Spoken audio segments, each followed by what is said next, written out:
So here with Dundalk head coach Vinny Perth, ready for tomorrow's Europa League third qualifying round, second leg game against Slovan Bratislava. We're here in Tallaght Stadium. Vinny, pitch looks fantastic. The sun is out and all raring to go. You're about to take your last session before the game tomorrow night. Yeah, Tallaght Stadium is a fantastic addition to Irish football. You must congratulate, obviously, first and foremost, Shamrock Rovers, but Tallaght County Council in terms of what they've turned this into, and it's a tremendous stadium and a tremendous setting for European football. So we're very appreciative of the use of this ground. You're a local, Vinny. You're from only up the road in Tallaght.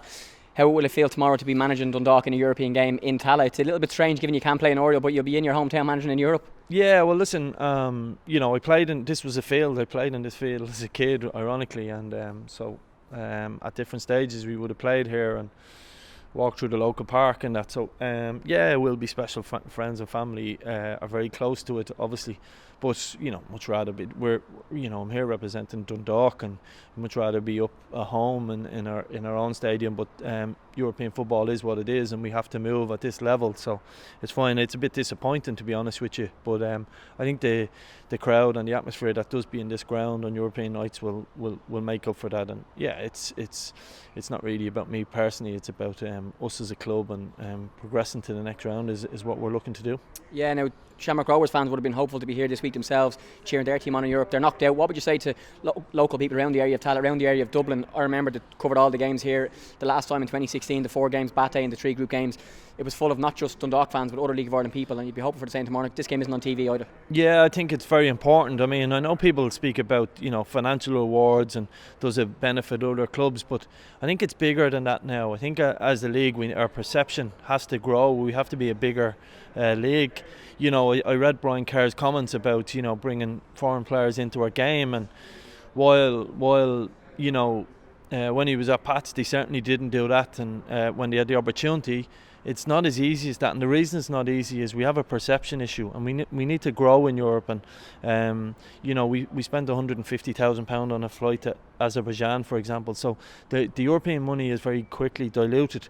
What we need to do is grow as a league in Europe, and that's why I was here supporting Shamrock Rovers. I was in Richmond Park supporting St Pat's already this year, and I think it's important that we as a league, we have to get better in Europe. We have to build our perception, and the knock-on effect is, yes, people outside of our league will be more willing to come here and play and improve our standard, and I think that will have knock-on effects because if there's 4 or 5 foreign players in the top 3 or 4 clubs, it means there's 4 or 5 players of a certain standard a little bit lower down the league. So we're still a good way off that, but at the same time I think it's important that Europe is an opportunity for Irish clubs to go and show what we're made of. We've had some good results this year, and this is an opportunity, and I really wish the whole football community gets behind us. Irish football needs a good news story. We've had enough bad ones over the last year, so I hope we get a big support here.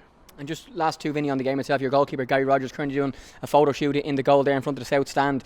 He'll be crucial. He has been. He's the all-time League of Ireland Europeans maker now. He's made some unbelievable saves in this series of games so far. Getting the penalties last week to only concede 1 goal, I suppose, as well. And if you concede tomorrow, you're going to need to score 3. So how important will he, and just interviewed Andy Boyle as well, the rest of your back 4 and your team be to try and not concede a goal, particularly early? Yeah, listen, I think this year we've had to be really solid at the back.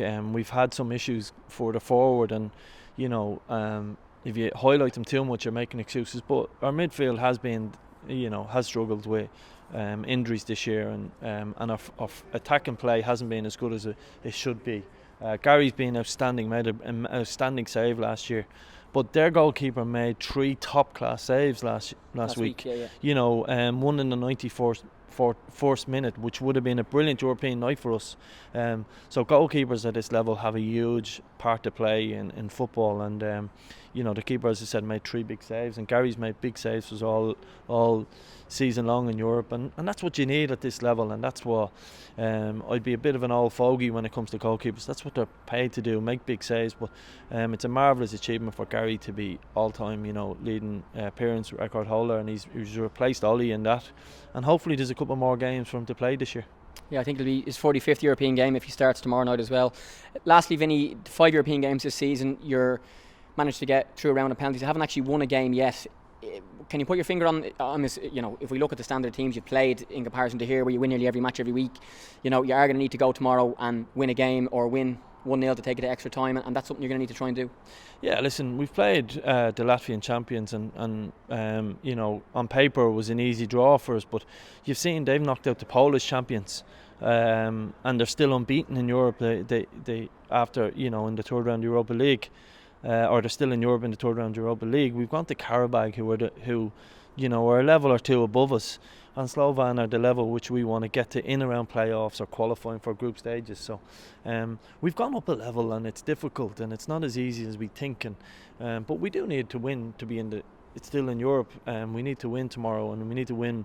One goal will be enough in terms of drawing the tie, but we need to win by more than one goal to actually go through, or else it goes to penalties. So that's the challenge for us. I mean, I believe there's a great moment. I believe there's a great night for this group.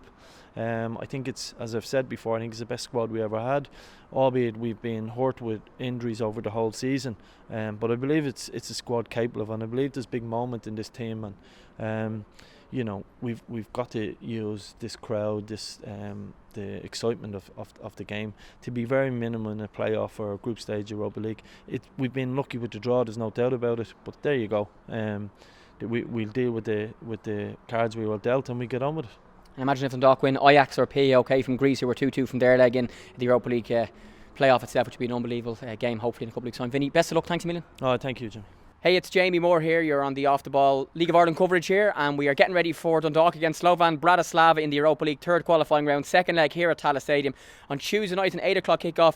Dundalk 1-0 down from the first leg, and I'm sitting with Dundalk defender Andy Boyle. And Andy's just first time here in Tallaght, probably looking at the new stand. I think when you first signed back for Dundalk was the first game against Rovers, but you didn't play. Yeah, that's right. We were still waiting on the clearance to come through, but I was at the game, and obviously the new stand, it's quite impressive. Looks like a proper stadium, and pitch is always nice from Tallaght. We've had some great nights in the past there. Yeah, Dundalk are not allowed to play in this round of Europe in Oriel Park, so like the last time when they actually qualified for the Europa League group stage, which Andy was an ever-present, they played their last game here against Bate Borisov, a famous 3-0 win in the lashing rain here at Tallaght Stadium. It was just in the press box behind it, an unbelievable European night, and you'd be hoping for something a little bit similar, but maybe not as dramatic tomorrow night. Yeah, I think so. I think we can take a lot of positives from the first leg, especially the chances that we created, and probably unlucky enough to get an away goal to bring back.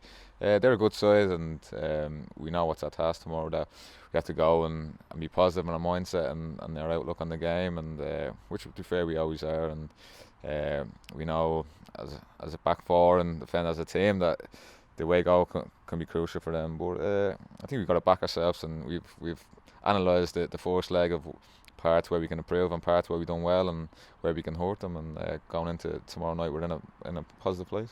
Yeah, just having watched the game, and it's 83, 84 minutes and you're going, a scoreless draw here is great, and maybe if you nick a goal in the last minute it's even better. They score, and then the cross by Jamie McGrath, the header by John Mountney, 9 times out of 10, 99 times out of 100 it's a goal, it's an away goal. You're coming here 1-1, which is a fantastic result. We know if they score here tomorrow, you guys are going to have to get 3. So what's the kind of outlook heading into the second leg?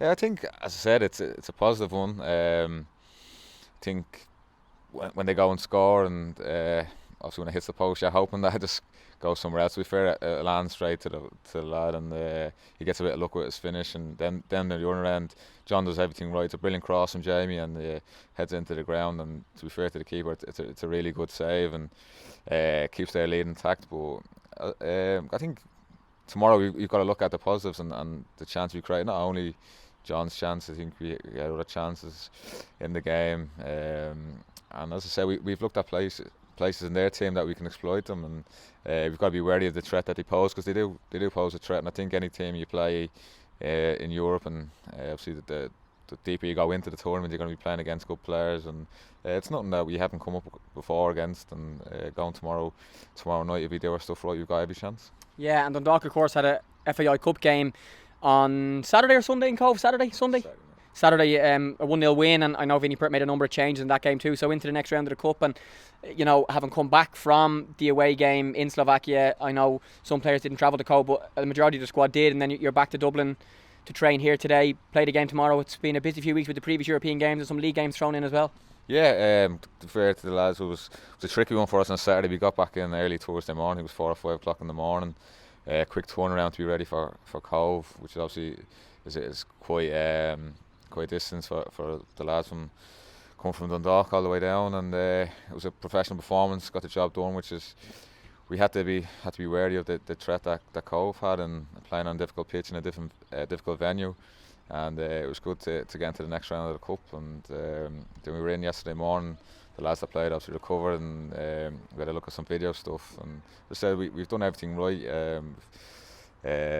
Made sure that there's nothing left that we could look back and think that we haven't done our stuff right. We've done everything right, and going into tomorrow night's game, we can have no regrets if it doesn't go well. Yeah, I spoke to John Gill after the St Pat's win in the middle of all these European games, and he was saying you were in the next day, you were flying off to the next European game. It's almost as if you've been in nearly every day since these European games have begun, and you've only just come back to this time too. But that's how full time and you know the amount of importance being placed on these games, plus the domestic games too, that it's literally been in almost every day. And if you're not in, you're at home, you're trying to sleep, you're trying to eat, you're trying to rest.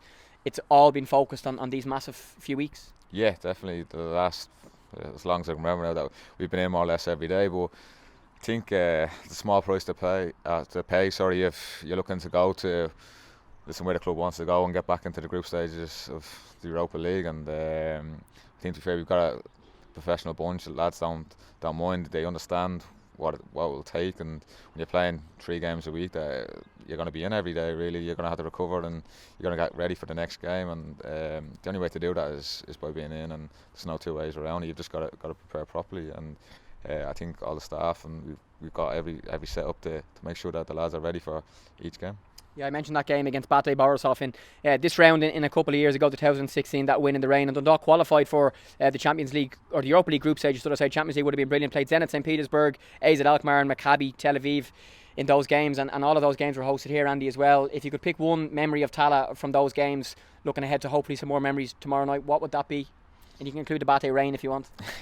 Yeah, well, apart from the weather. No, well, listen, it's the Bate one that sticks out in Tala because of what we guaranteed. I think our performance on the night as well, we were really positive in the way we played, and to win 3-0 was an amazing night. It's a night that one right up there with the top ones in your career, and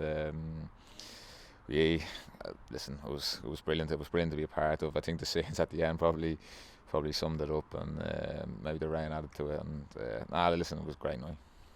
And lastly, the last time Dundalk did play in games here, the new stand, I think it's called the South Stand behind the goal at the far end to our right, wasn't open at that stage, so it was only the 2 stands. It was full of not just Dundalk fans but League of Ireland fans from all across the country in their jerseys. This game is not on TV tomorrow night. RT are not showing it, Air Sport are not showing it, it's not being streamed, so Dundalk have emphasised if you want to watch the game you need to be here. And I know the thousands will travel from Dundalk, but this stadium probably holds maybe 8,000-9,000, maybe around that now with the new stand. So what would you say to neutral League of Ireland fans to come and support the team, and those from Dundalk who might say, well, they think it's on telly, but it's actually not? Yeah, it's massively important that we can get, sell it out or as close to it as possible. I think if we want every League of Ireland fan to come out, and you don't have to be a Dundalk fan. We're trying to make the league as good as possible, and these big European nights will help if you can go through another round, and we want to put on a show for everyone. We need, like I said, it's not on the telly, so it's a Tuesday night. Hopefully the rain stays away this time, and we can get as much as possible. And the back end, to be fair, when we got to the Europa League group stages, that time everyone came out. It wasn't just Dundalk fans; everyone helped us, and that can't be underestimated. The value of having a full house or as close as possible to that, and help the lads and get behind us and make it a hard place to come, because it was a hard place for us to go over there. But we got to return the favour.